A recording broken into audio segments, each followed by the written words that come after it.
Assalamualaikum warahmatullahi wabarakatuh. Selamat pagi semua. Kita bertemu lagi dengan Pak Ahmad dalam pelajaran tema 7 tentang perkembangan teknologi, subtema 4, materi perkembangan teknologi transportasi. Kali ini kita masuk ke pembelajaran 3 dan 4. Oke, kita langsung saja. Kita mulai pelajaran kita hari ini.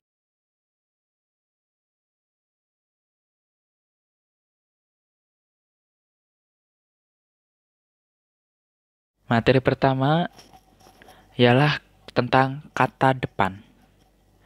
Kata depan di sini bisa disebut juga sebagai preposisi.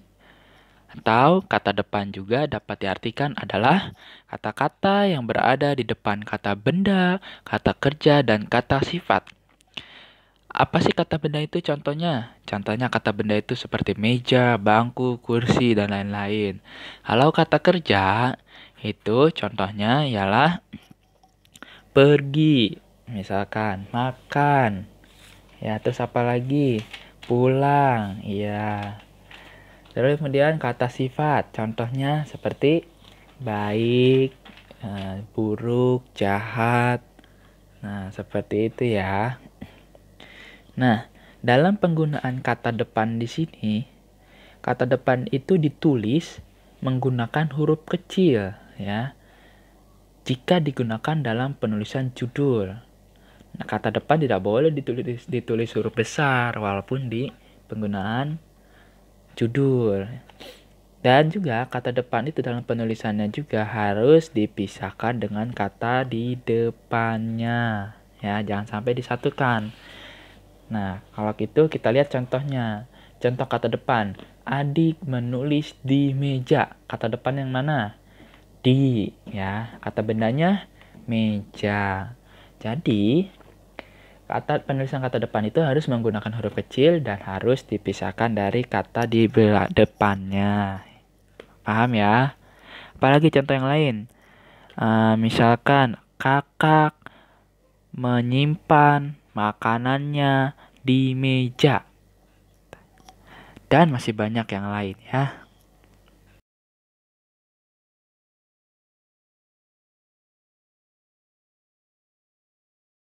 Selanjutnya, kalimat efektif. Kalau kemarin kita sudah belajar tentang membaca intensif, maka sekarang kita akan belajar kalimat efektif. Kalimat efektif itu adalah kalimat yang sesuai dengan kaidah bahasa, baik ejaan maupun tanda bacanya, sehingga mudah dipahami oleh pembaca. Sebetulnya ini sudah pernah Bapak jelaskan waktu di kelas dulu ya.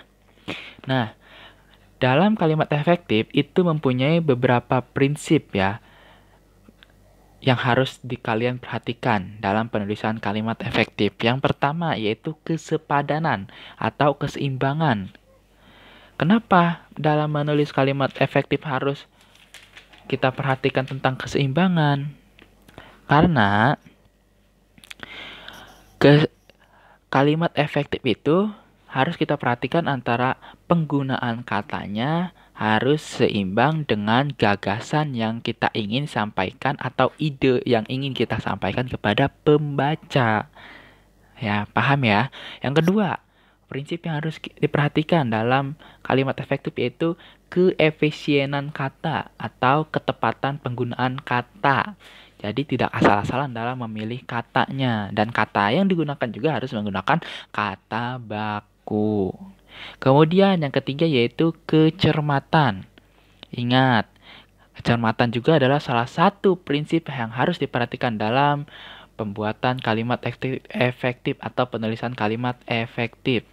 Kalian harus pintar-pintar, harus cermat-cermat memilah kata-kata yang sesuai dengan gagasan atau ide yang kalian ingin sampaikan.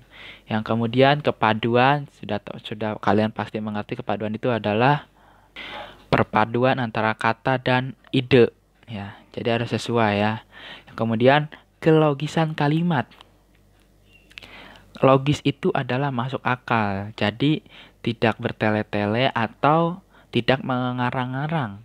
harus semuanya masuk akal atau tidak mengada-ngada ya. Sampai sini Bapak kira cukup jelas ya.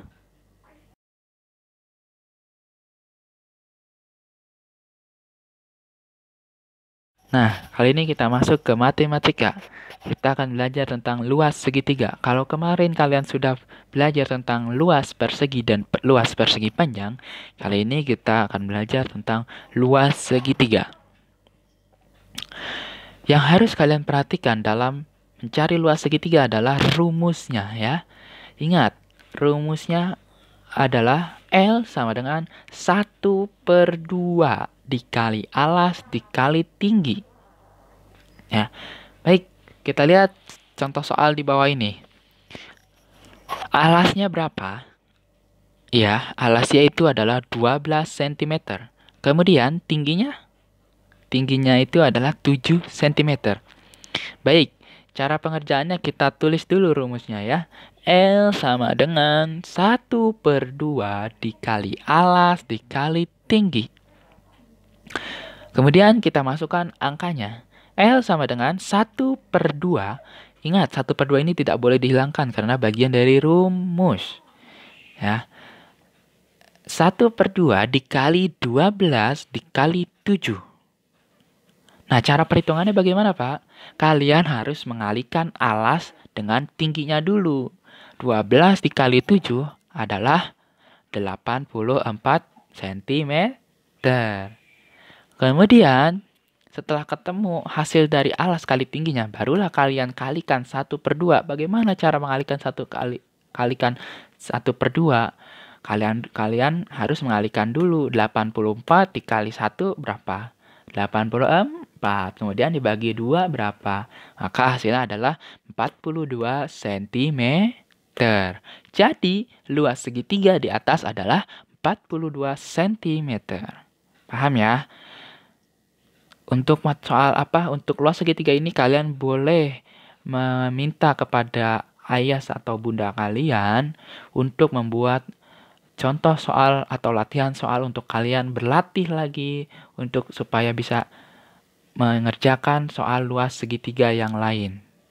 Ya, paham ya?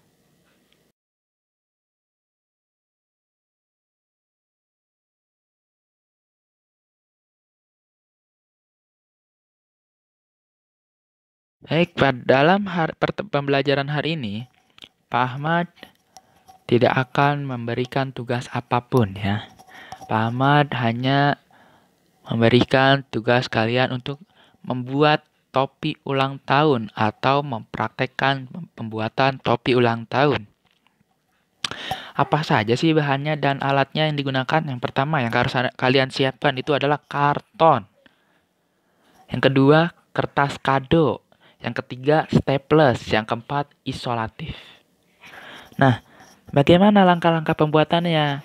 Langkah pembuatan topi ulang tahun yang pertama, kalian bentuk karton berbentuk kerucut. Tahu kan kerucut? Ya. Kemudian, rekatkan menggunakan staples. Yang kedua, gunting bagian bawah melingkar kepada kepala kalian. Jadi, sebelum kalian mengguntingnya, kalian harus mengukur dulu sebesar apa lingkar kepala kalian. Jangan sampai nanti kalian setelah menggunting topi yang kalian ingin gunakan itu kekecilan atau kebesaran. Kan jadi nggak bagus dilihatnya.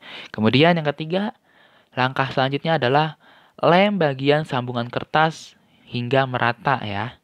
Kemudian yang keempat, tutup bagian sambungan dengan isolasi sampai rata. Jadi jangan menutup setengah-setengah, harus rata semuanya.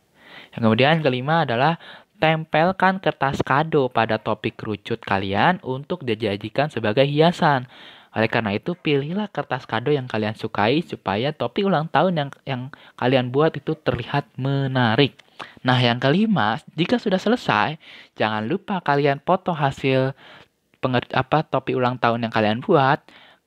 Kalian foto, kalian pakai, kemudian kalian foto, kemudian kirimkan di grup kelas 3C ya. Oke, cukup sekian tugasnya untuk hari ini.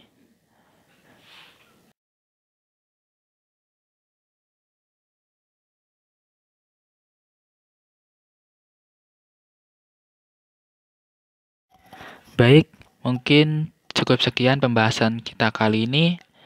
Sampai bertemu kembali di pembelajaran kita selanjutnya. Tetap semangat dan semangat terus belajarnya untuk kalian semua anak-anak kelas 3C SDIT Suraya. Walaupun belajar di rumah kita diperpanjang, kalian harus tetap semangat untuk belajarnya demi menggapai cita-cita. Sekian dari Pak Ahmad. Assalamualaikum warahmatullahi wabarakatuh.